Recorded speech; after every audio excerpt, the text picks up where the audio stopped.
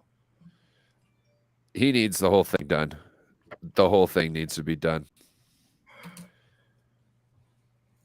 The whole thing needs to be redone. Trey Lance is starting. Thank you, throwback. Yeah, thank you. That's not good whatsoever.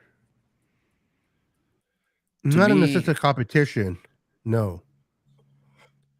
Well, I'm just talking about for Brock. Yeah. I think the less time he spends away, the best for him.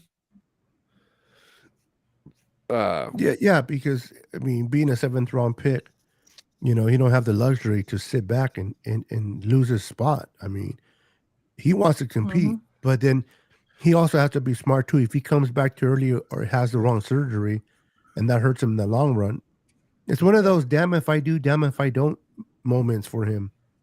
It's just a matter of which one he values more, the long run or the short game. It seems like everybody's getting the whole UCL surgery nowadays, and that everybody's seeing better results for the most part.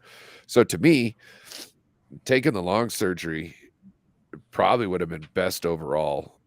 You know what I mean? Because he might come back with extra strength, which a lot of people hear, which is one thing that he was kind of needing a little bit, right? And if they put this brace on it and it doesn't work, he is really in trouble then. He's really in trouble then. So I think he should just have the total UCL surgery. Just focus on getting back as healthily and as stronger as you possibly can, because with how he knows how to use the offense, I mean, all this guy needs is a little bit more of an arm. And if he can figure out how to throw the ball accurately in those little checkdowns without having to set his feet, he'll kill people. He'll kill people because he's got the eyes. He's got the talent. You know what I'm saying? He just needs to be able to, he sees it all. He knows where he's going. He just, if you notice, he's got to set his feet and throw it, or else he has issues. I'm talking about Brock, right? Brock, yes. And if he can get a little bit more strength to where he doesn't have to set his feet so much and he can let that go as he's going, it's going to be so much better for him, because it takes so much longer for him to set his feet, get in that perfect throwing position, and then throw it. It's great throw. It's a great throw. It gets to where it needs to be. He's really good with it. He knows he's got great timing with it and all that. But what I've noticed was, like, he was always half a step ahead of the defensive ends, the defensive edges, all that. And at some point, that is not going to be a thing. And so he needs to be able to, while he knows he's got a lead, and before he takes the risk of setting his feet and throwing the ball, you know what I mean? He needs to be able to just throw it on the run. And this might be able to help him. But I'm telling you, I don't think this is now a brace surgery anymore. This is now a total UCL.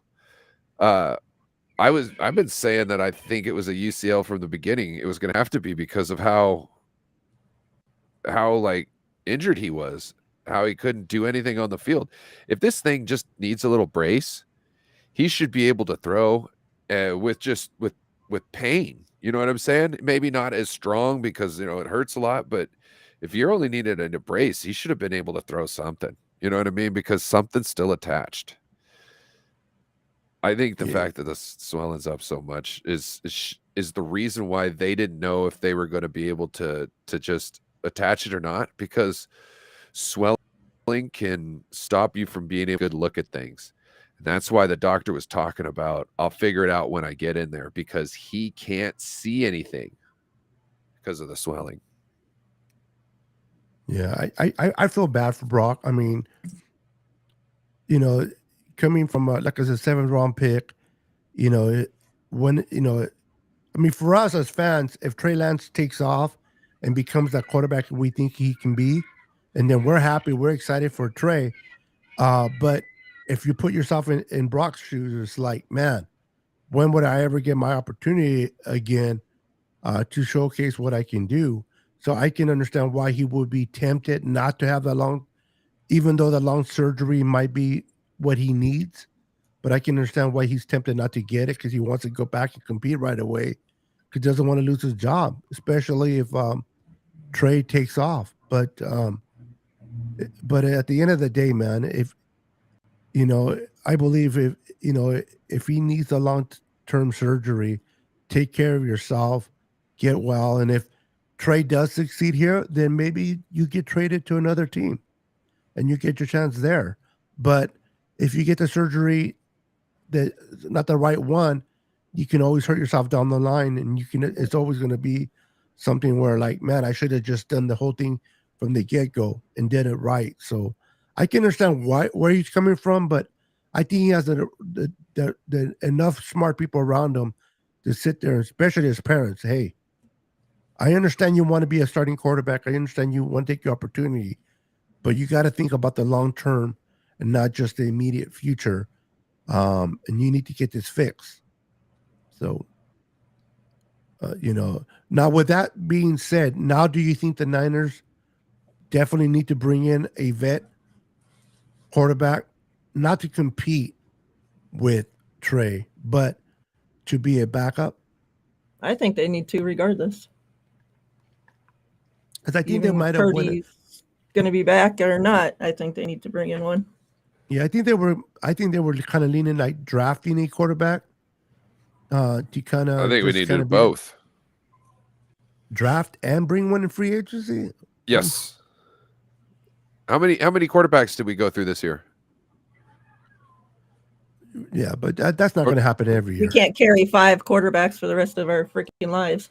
So just because we went through 4 in 1 year. Remember Keltz, and when he put out that little graph and we wrote down how many quarterbacks started and played their seasons under Kyle Shanahan in his offense. 3 years out of the 13 years, 3 years out of the 13 years, he's had a quarterback get through the season without being injured.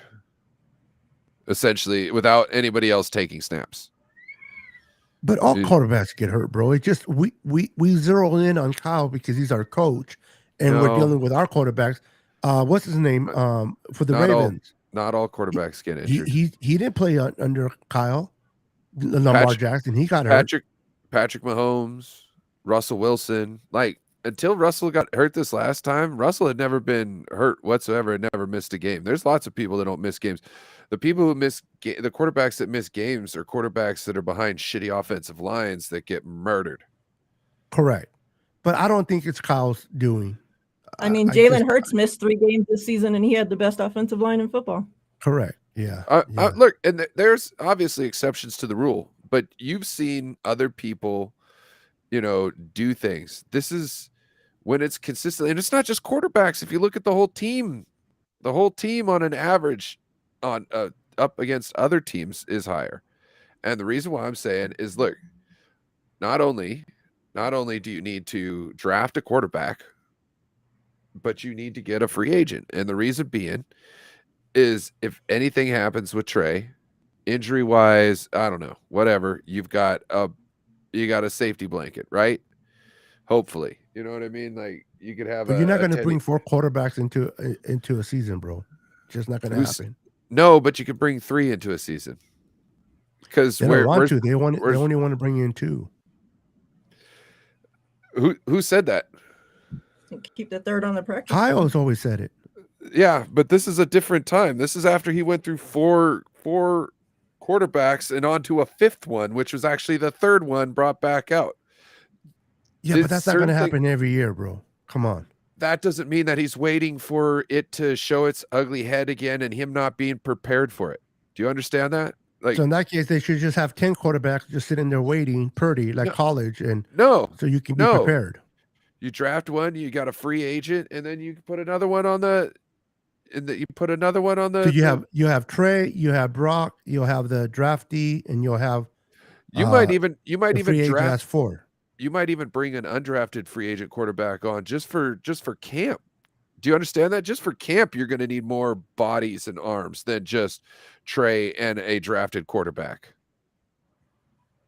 Yeah, in camp, you're going to need more bodies than that. Well, camp it doesn't matter because you could have a 90-man roster, so right? You have the luxury there. So why not bring in somebody like Jacoby Brissett, who can be a good, dependable backup or win the competition? Look, I'm not saying that I want to see Trey this and that, but I would like to see Trey compete. I would like to see him have a clear milestone to achieve and get there and beat it. I don't Yeah, in want it other just to words, be earn it. Don't just get it just by default. yeah, and I'm not saying that he's gonna like. I'm not saying like he's gonna just like come in and just get it. You know what I mean? And that I just think that he'll be better if there's somebody there who he has to fight tooth and nail with to be better than. I just think like if they let's say they bring Jacoby Brissett as a free agent, and they'll just go with him, Brock, and Trey. You know what I mean? And then, God forbid, if somebody gets hurt, then they'll bring in a free agent that is on the streets to Brock's come not in. seeing But the field this year, I don't think, bro. Like if this is well, if if that's the case, that's different. If he Yeah. doesn't see the field, and then yes, that's what I'm saying. Like you need to. I don't see Brock making it to training camp, especially now that they have to push it back into March. You know what I'm saying? It's even more or less likely now that he could be ready for training camp. now the only way he'll miss the whole year is if he has that long-term surgery. The UCL, But even if yes. he has the surgery he always wanted, not always wanted. Let me rephrase it: the one that he was choosing to go with, the brace or the UCL. So that the means brace is the short one. He might not come into competition, but he can come in as a backup in October. Well, Tom Pelissero just somewhere. put out an update.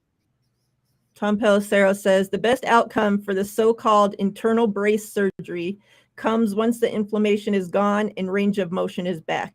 Delaying surgery doesn't change the timeline much, so this is the prudent course of action to make sure Purdy returns at 100%. Oh, okay. Well, there it is. Wait. How does it not change the timeline? Well, I'm just telling you what they're saying. No. I got you. I don't fucking know. I don't think he was asking you. I think he was asking in general. Yeah. Because this is what I see, right? So I used to be a student athletic trainer in high school, so I have a letter. I got a letter that can go on a letterman's jacket, so I'm 100% official with this. But the way I see it is like you don't just extend somebody's surgery out and not extend time on the other end.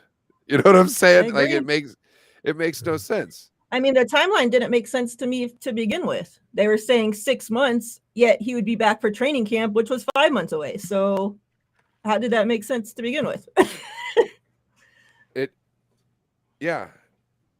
It doesn't make sense. And then like, I don't know, like about a week ago, I was like, I think it's the UCL. I think it's the UCL. And then now that they're saying that they have to go back in because swelling isn't down, I sprained something on my wrist one time by hitting somebody's elbow, and they took a lot of x-rays. And I was in there to make sure I didn't break a bone because it felt like I broke a bone. And the doctor came in, said nothing's broke. He didn't even look at me. Walked past me, said nothing's broke, this and that. And then he comes over, looks at my hand and goes, "Whoa, hey, does this hurt?" Right? He starts feeling in my hand because it's so swollen. There was a part on the x-ray where he couldn't see very well. And he was just saying, well, this isn't broken. This isn't broken. So I'm guessing that this isn't here, even though I couldn't see anything. You know what I mean? But there could be, if it was an elbow, you'd see damage all the way around this area, not just one little part of the bone, right? So he's just thinking of what did I miss, right? And he starts palpating, which is poking. And I'm like, no, we're fine. Because if he would, pressed on that, I would have jumped if it was broken. So he realized, okay, it was just swelling. I couldn't see anything. He's just swelling really, really bad. You know what I mean? But that shows you can't see everything in x-rays due to the swelling. So to me, they can't see what's going on in there. And for them to have to push it back, normally they date you, I'm guessing, to the amount of days out that they normally did Brock Purdy, thinking that the swelling would be down, they could continue things. He comes in today, the day before they do to check up, hey, see how things are going, make sure you're along your timeline. They go, oh, hey, we can't do anything tomorrow. You're not progressing very well. To me, it all just points to it's not needing a brace surgery, that it needs a full UCL. Yeah, something ain't right. Yeah. Totally. Platform says people are killing Pelissero right now in his comments for saying he'll still be at camp. And yeah, Dude. because it's like if you add up the freaking timeline, it just doesn't make sense for him to be there, especially if you're pushing out the surgery. Yeah, how do you push it back? But then there's no look, you make payments, I see right? Bradley says March is 1 week away, so if they wait 2 weeks, add 2 weeks into the timeline. But this doesn't even say like a specific day in March. It just says they'll reconvene in early March. Right. So then they'll check for swelling again. If it's still swelled, well, then what?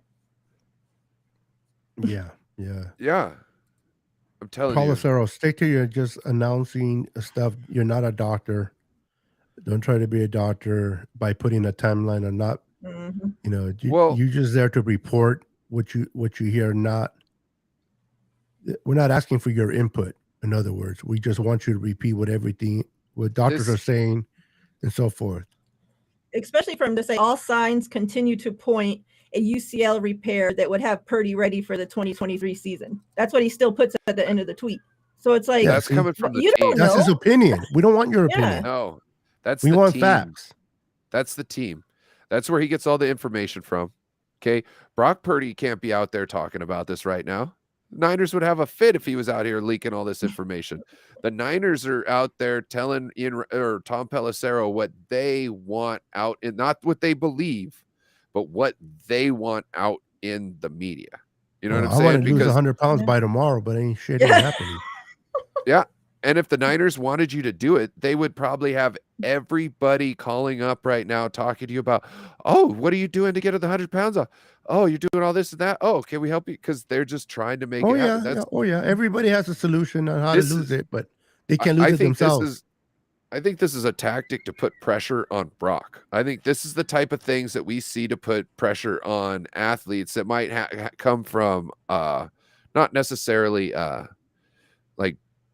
York or John Lynch, but this could come from other people within the building who are trying to put saying something indirectly to get your point out. And you're right, Ryan. Like earlier, not to do football, but like LeBron James in basketball said, I'm going to make it my best not to miss. We got to win the rest of our games to make the playoffs. I want to win the playoffs, and I'm not going to do my best not to miss any more games. He wasn't talking about himself. You know who he was talking to indirectly? AD. Yeah. He was challenging AD. Dude, you better stop being a little sissy and stop missing games. So I hear what you're saying. A lot of times they do that indirectly to try to push. So they could be pushing Brock and putting Brock in the spot so that Brock can hurry up. And it's unfair. A lot of these players, unless they're like quarterbacks that are good, you know what I mean? Like good quarterbacks, people who you would expect to be in the MVP conversation, wide receivers that are extremely talented, you know what I mean? That are going to get, make the bag, the bag setters, you know what I mean? The certain high profile athletes, those are the ones that can actually get to the people like the Tom Pelisseros, the Ian Rappaports, the Adam Schefters, and speak their side, right? Yeah. Their agents will speak their side sometimes, but I think the teams themselves have the most deafening voice that gets out because they are essentially the league. You know what I mean? They want to control the narrative. Well, Ian Rappaport and Tom Pelissero, they work for the NFL Network, I believe. You're correct. And yes, Miriah, we can. So they work for the NFL Network. Guess who's paying their checks? Who do you think their side's snuggling up to? It's the team side. It's in everybody's benefit. The team will give them more news than the certain player will that they're about ready to say something about. There's a lot of things going on. I'm sure the agents views get thrown in as like a contrary argument to certain newses that comes out. But I'm pretty sure that, when it comes down to it, the players always are taking a back seat to what the team wants out there when it comes to some of these sources. Unless you're Aaron Rodgers. See, that's why I like Grant Cohn. Like, he's not there to be buddy with you. He's there to ask you questions that he thinks people want to hear, even if they do or not. You know what I'm saying? Even because some things they don't know, they don't know they want to know about. Until you bring it up. Some people aren't smart enough, to know certain things about football.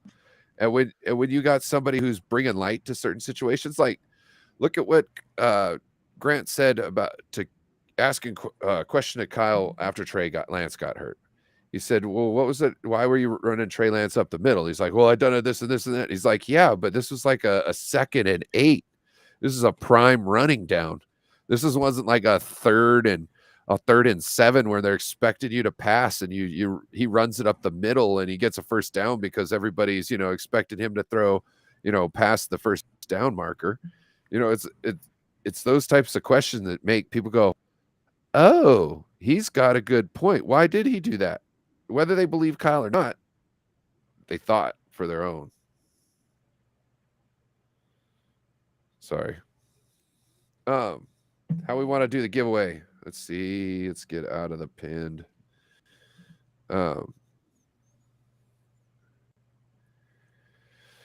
Everybody get ready. You want them to just start doing numbers right now? Yeah, go ahead and drop your numbers in the chat, 1 through 100. Make sure you're looking at the chat on the screen so that you can see, numbers from all 3 streams so that you're not putting in duplicate numbers. Go ahead and throw your number in. Go ahead and throw your number in, but immediately look up there. And if you see your number, BA. And if you see your number that you just put in, if you see your number, just put in a different one. Yep. Man, there's a lot of 3s already. 3, 13, and 33, Dina, there's 38. already a 33. You'll need a new number. Dina, you're fired. We were just talking about that. Ooh, Antonio with number 97. You got the Bosa number 17 by Joe E. Guys, we'll have a couple minutes. 6 Terradome.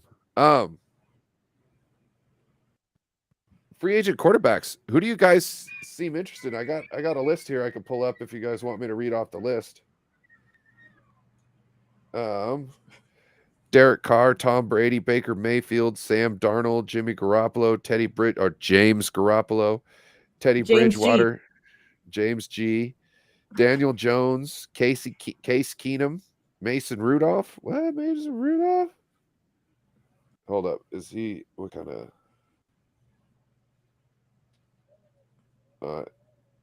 is there anybody else? Gino Flacco, Andy Dalton, Mike White, CJ Beathard, Kyle Allen, Taylor Heineke, Lamar Jackson, Blake Did you Gabbert. Say Betty White?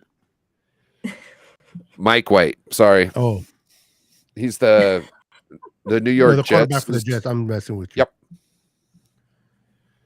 Cooper Rush. Red Rifle. Ooh, look at that. See, if I was Kyle, I was going into the playoffs, I would have been calling up Fitzmagic, been like, hey, bro, can you just please just sign up with the team and I'll get you the playbook. Like, I just need you to just in case. Because I think Fitzpatrick could have done something there.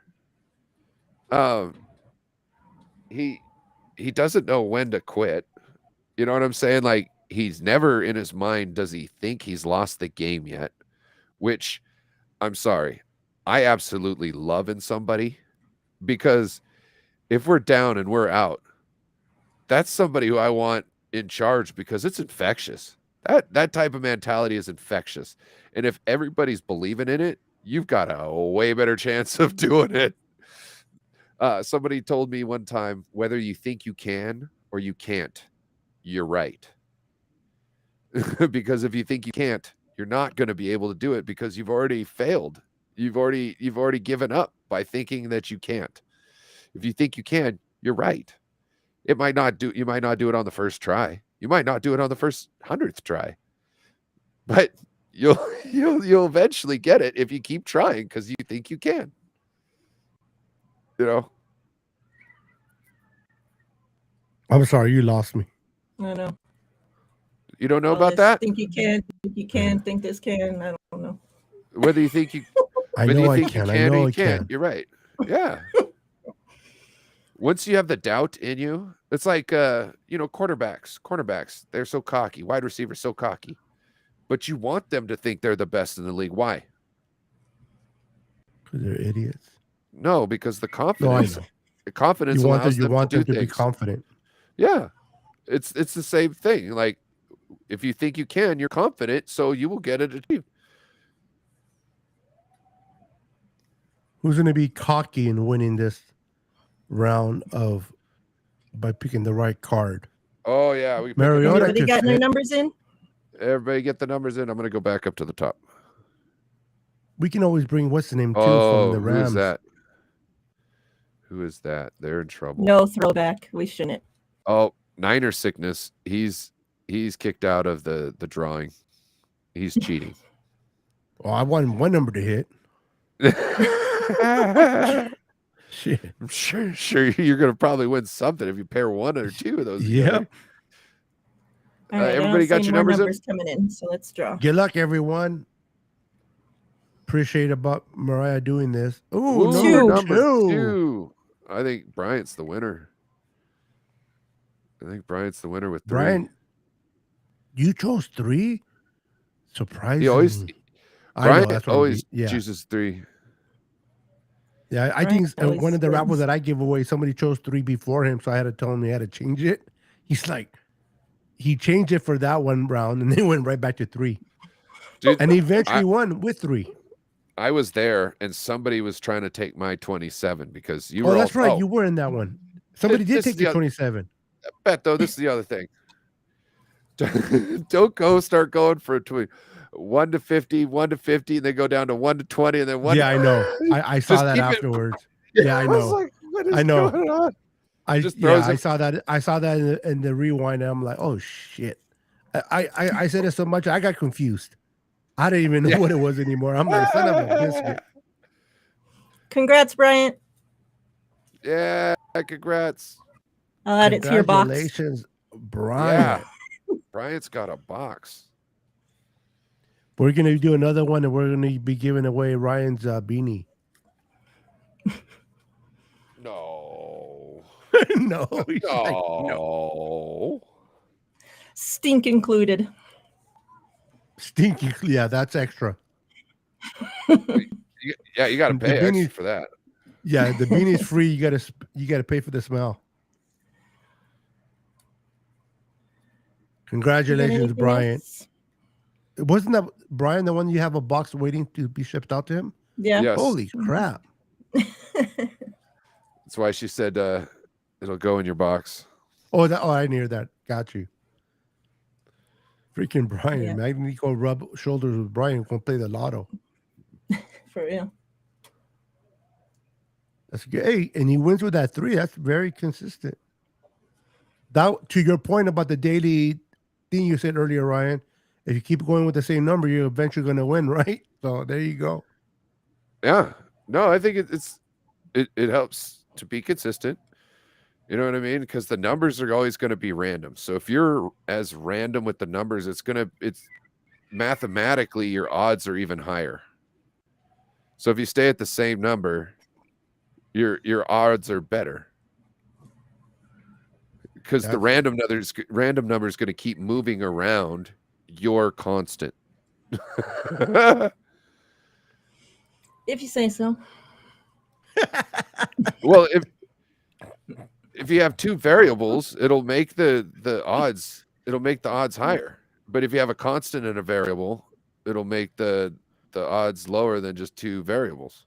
You're too educated for me, bro. I was too busy chasing girls in school than learning.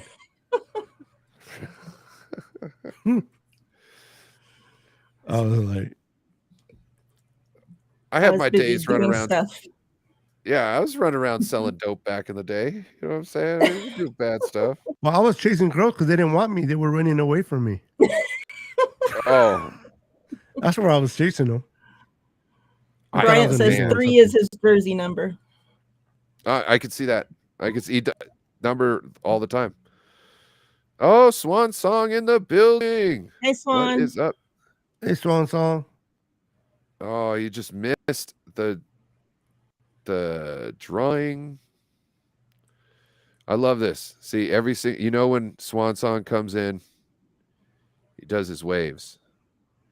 What's up, 49er Minded? I'm going to be giving this away in this one. You don't mind if I jump in there, Miriah? Of course not. What's up, Bash?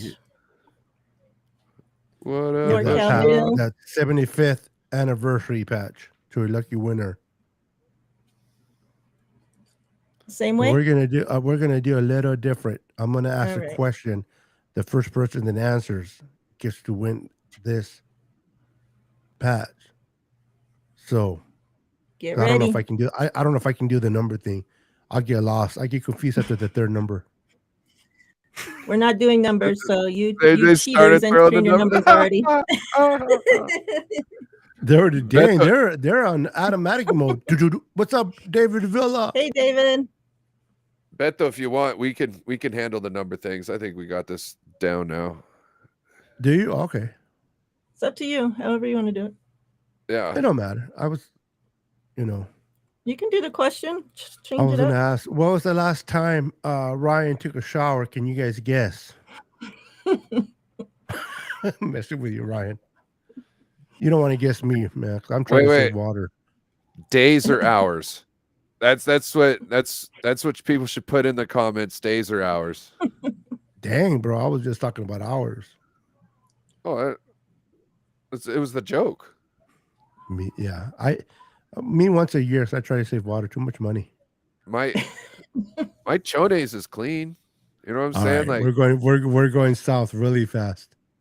I'm actually in the middle of doing laundry too, so you know what I mean. Like I'm you caught me on the good day of the week. All right, chat. Get ready to answer your question. Everybody, pay attention. Beto's about to ask a question. The first one that gets it right is going to win the 75th anniversary patch. On your marks. On your marks. Get ready. I'm going to read it out. The first person that gives me an answer will win. I love this book, by the way.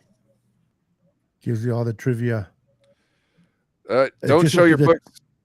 Don't show your books because then people can go buy the book and just wait for you to bring it out and get all the answers. Oh, I know. No, it's all right. But they can't look it up that fast. Yeah, I know. They got to know exactly what that page. I always want to do the Super Bowl ones, but I don't know how to read Roman numbers. I'm always getting screwed up on them. Oh, okay. So the we don't need a lesson right now. Okay. We're about to ask a question. Because I know a 10-minute lesson's coming.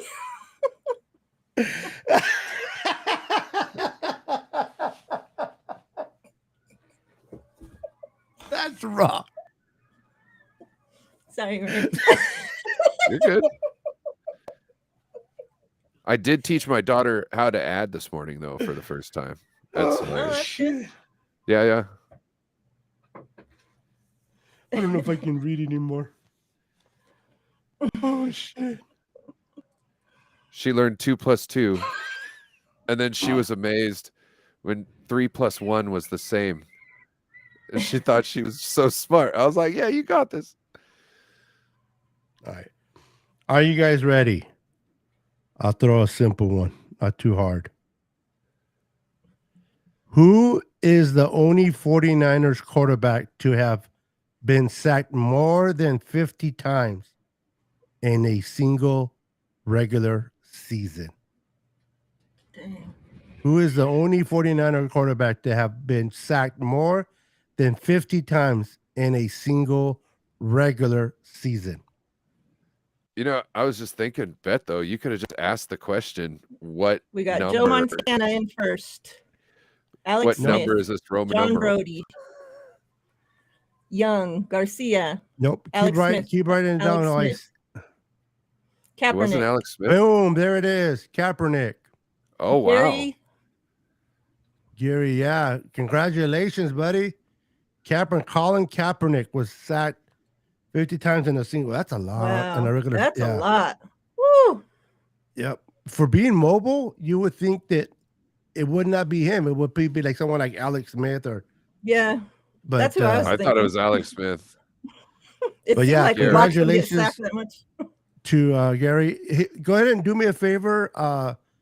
Gary, send me your information to Niner Sickness Podcast at gmail.com.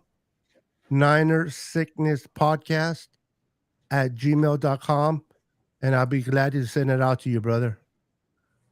I remember our O line was trash. Yeah. It sure was. Well, not just that, but when your quarterback's going to run the ball as a runner, they're going to get tackled behind the line of scrimmage at times, and that is going to be considered a sack. You know what I mean? Yeah, true that. It's not like they go, I think he was a runner here. We won't give the guy a sack. Alex used to get killed in the Singletary days, yeah. That's our offensive line. We had some bad offensive lines. Yeah. Talk about offensive lines. This year wasn't as bad. This year was pretty decent. The fact I know a lot of people don't like Mike McGlinchey. They want him gone and blah blah blah. But you know, you don't know what you have until you don't have it anymore. The grass doesn't always greener on the other side of the fence. So we'll see, because McGlinchey ain't coming back. They're not going to sign him. They're not going to franchise tag him. It's too much money. And is it going to be Daniel Brunskill? Is it going to be a rookie? We're going to find out. For those that always hated on Mike, I'm not a big fan of Mike, but he's a pretty, he's decent. We're going to find out next season if he was, how good he was. I'm pretty sure the 49ers, if the 49ers wanted to make a bad decision, keeping Mike McGlinchey is just the type of bad decision that they would think is a good decision. You know what I'm saying? I feel like out of all the bad what the fuck moves, I think that is they can't afford him though, bro. They wouldn't be able to afford him. Could you just imagine? Could you imagine the news comes out, right? Ian Rappaport tweets that the 49ers just extended Mike McGlinchey to a 4-year, some absurd millions of dollars. How this freaking fan base will just lose their freaking minds. Well, I gotta change so many signs.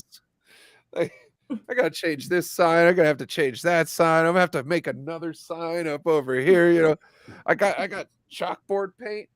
I got chalkboard paint coming soon. I'm gonna chalkboard paint the back of there, and I'll be able to. There's gonna be what the fucks everywhere. Sorry, Beto. Yeah, he's probably going to the Bears. The Bears have way too much money to spend, and they're gonna throw money at the bag at him, which he deserves for him. They O-line help over there, shit. Yeah, they do. They need a. People. It's funny. People tell me, how can they be 93 million under the cap? I'm like, they have no damn players.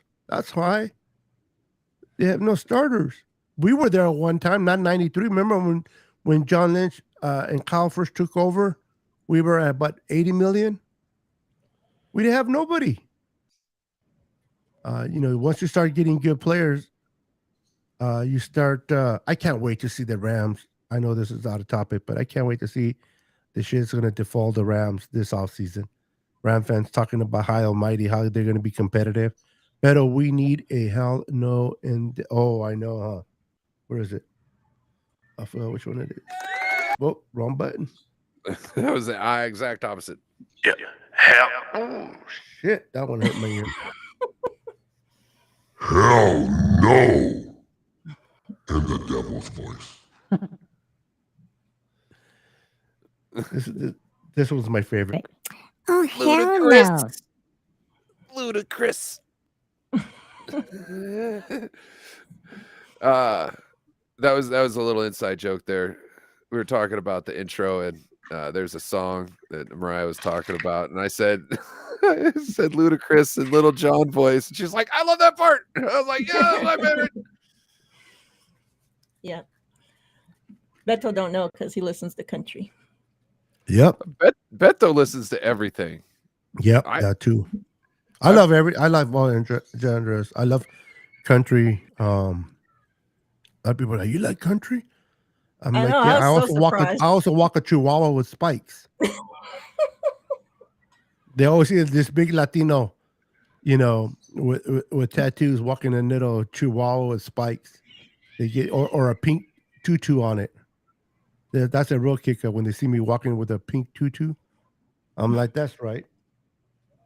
This freaking dog thinks she owns the Steve-O, house. who are you fighting with? I don't know.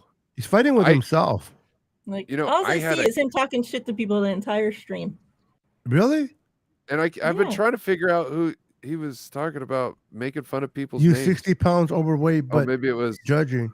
What the hell is he still doing here? He was talking about McNiner earlier. I don't know what the hell he's talking about. I don't know. I he think him and McNine are having a feud. I'm not sure though. I haven't asked anybody. Well, he's not on my stream. Put it in the chat. McNiner Steve-O is overweight, so can't be That's talking about rude. him. Anytime I hate no personal attacks. Come on, Yeah. man. What's up, John Leone?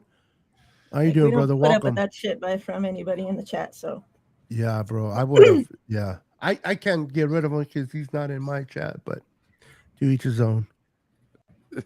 Especially if he's been doing it the whole freaking. I haven't been paying attention, but be available for the Raiders to pick up. Oh, John, I thought your name was familiar. One of my good boys, his name is Raider Bear. It's a big, he has a big Raider podcast, and I help him out. Great guy, great dude. Unfortunately, he just picks a dumb team, but great, awesome guy, man. So John is a supporter of the Raider Bear. Welcome, brother. NorCal Bill says, I was told dad boobs are cool these days. Wait, what was it? The dad boobs are cool these days. Oh, dad bods. I thought you said dad boobs. Same difference. Boobs, yeah. Well, like mine are not cool. Dad bods have boobs. You know. Dad bods have come around. Yeah. That's for sure. Which, hey, whatever's clever. Bashar's like, you and Mahoney should be or disappeared, but should be best friends. That's all I read, and it went away. Oh yeah, I saw that. Because I think you Steve was fighting with me. Oh, he's fighting with Bashar. And then Steve says, I'm fighting with myself. Why are we fighting? I know. Dog not doing well. Put some people in timeout. Yeah. It's amazing when you're an adult and you got to be put on timeout. I'm all for talking shit to each other, but you don't got to make it personal. Yeah, exactly. Yeah, you want to talk crap, that's fine, go for it. But making it personal. Bless you. Oh, bro. Did you just swallow that back in? What are you talking about? All I saw is, I'm like, what the? Yeah. What the? We're messing with you, bro. I'm sorry. Bro, I sneezed like 5. You're so high, you don't even care. 6 times in a row. Like, you know what I mean? Ryan's like, so high, you don't care. Bro, you know Pterodome says no longer dad bods. It's father figures. Oh, I like that. Moobs. Man boobs. At least you guys ain't fighting for Carr. No, but we were fighting for Jimmy G like an idiot a year before, so we know your pain. I seen this. There's this one guy on Twitter. I forgot his name, but he's such an advocate for Jimmy G's. Like, oh my God, give it a rest. You guys gonna miss him. No, I'm not. No. Niners best in the world. Horoski is in the house. I just put Bashar on. On what? On a stick? We put Bashar on. Okay. Go ahead, check out 49er Minded's channel on YouTube and Make sure you subscribe. subscribe. Yes. Bashar, do you And have you'll a see plenty show? of them. Bashar, do you have a show happening later this week that you want to put in the chat, and I'll bring it up here as a comment? We'll put you on. We'll put you on all the way. I think all of us have worked with him multiple times, you know, and yeah. He'll be Hey, on my since we channel gone next to- week. Since we got on 2 hours today, we'll be missing next week. No, just kidding. We're calling in sick next week. Yeah, we're calling in sick. I remember. Look, I remember. We don't want looking up- lectures. I remember looking up at the 50-minute mark, and then all of a sudden I looked up again. It was at like 1:45. I was like, God damn! Like that just flew by. That last hour just. We'll miss Jimmy G like Oh. you miss a cold sore. Yeah. Especially when it's in your ass. Yep. Ooh. Oh, Beto, how you get one there, Oh, when you're fat, you get them everywhere. bro? It's called herpes when they're in your ass. Yeah. Yes, it's called herpes at that point. But hey, no judging. You know what I mean? Oh, I don't care. Judge me all you. Anybody can judge me all they want. Kiss my ass too. With the herpes. And with the herpes, that's right. Hey, When I was in school, bro, people were like, you know, try to come at me, cap me. I used to cap myself first, throw them off their game. I'll clown myself first, and they're like the mama jokes. I'll make some mama jokes, and they're like, they wouldn't know what to do no more because they'll be like, "Well, shit, you just took all the fun out of it." I'm like, yeah, you know, some people get really offended or they get hurt. You know, I'm like, I don't got time to get offended. You know what I mean? Yeah. People are funny though.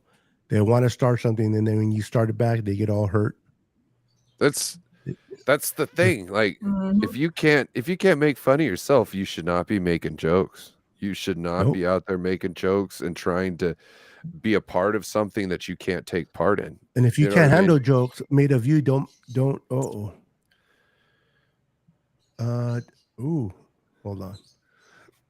I just got a text from the president. The boss. I'm gonna take a shower. Oh, okay. Ooh. Maybe So get ready, she said. Yeah. Oh, I misread it. She said is your show almost over? I'm gonna vacuum the living room. Oh. Oh, okay. Oh, you're covering up now. You're covering up now. Yeah. Yeah. I want to see shower Jason and vacuum. play. That ain't close. Yeah. She's probably watching, and she's like, he ain't getting a shower now. He just told everybody. He could take a bath by his damn self in the guest bathroom. She's trying to save me from the show. Oh. She's throwing me a lifeline. Save us from you. Who says Thank that? you, Alberto. I want Jason Paul so bad. How bad do you want him? Ooh. He'd be nasty. Do you want him to poe you? Wow. Him getting into a linebacker with how quick he is and how strong he is. Oh my God. Like, you would know, huh? I'm just saying he could probably, just him doing that one move and just clearing out a linebacker the way he can, he could probably add a couple 100 yards to like someone like Elijah Mitchell's rushing yards on the season. Oh, you're talking football. Sorry. Yeah. Well, you know, that's what I come on here for. You were talking out of experience. Yeah. I go to other places for the other stuff. I mean, like I don't even. Don't get me started, bro, because you never invite me back. I'm serious. I get in a row, man.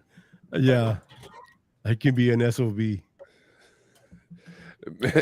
Well, maybe we should just wrap it up then. Yeah. 2-hour mark. I'm getting Who wants to delirious. send us out? Does anybody got anything coming up? You were talking about Miriah. You got a show with Beto, or not Beto, but Bashar next week. That's You got next anything week. next week? She has something you got tomorrow, right? show tomorrow with TL? Yeah, 420? TL and Twin tomorrow at 4. And on Saturday, me and Aaron. Aaron from 49ers First Takes. Yes. Yes, sir. Beto, what you got going on this week? I don't know. I just kind of go with the flow, man. Just nothing scheduled. Oh, Thursday. Actually, you're right. Thursday. We're kicking off our first channel, our 49ers. What's the name? Podcast network, where we have all the different podcasters join us and vacuuming the house. You guys can hear it. Yeah, she said, "Screw me." She's cleaning the house. Yeah. So we're doing that on Thursday. So you guys are welcome to join us. It'll be on the main channel and my channel and Brandon's channel. So it's just what we're trying to do is we're trying to have a show every Thursday, whether it's 8 of us, 2 of us, 1 of us, as long as the show goes on every Thursday. Now, the beautiful thing of having a different content creators, not everybody has to be obligated every week. They can rotate, so it becomes easier for all the content creators, and we still have a show going. So we're gonna see how that works. And you guys are invited to be part of it if you guys have the availability. Send the invite. I'll be there. All right. I'll schedule you in the Black Book. Oh, I like it. I feel special. I'm only saying that now because the wife can't hear because she's vacuuming. Oh. Oh, dang. Look at Okay. that. Keep vacuuming. On Thursday, I've got a show with Lawrence from Platform 246 and Wolfcast, Niner Gang Wolfcast. Niner Gang Wolfcast. I always mess that. I don't know if he'll be there or not, but we'd probably be streaming on his channel anyways, just to have something going on his channel so he doesn't fall off the algorithms. But yeah. Beto, you want to send us out? Oh. We're leaving, Sim. And with that, I want to thank everybody for showing up tonight in the chat. And please come back and check us again next week. But Beto here couldn't remember much that he was streaming on. So if you go hit the bell notification, you will get an alert every time he goes live. Same thing with Miriah too. You want to do that. But other than that, thank you very much and have a wonderful week. Yes, fam. We appreciate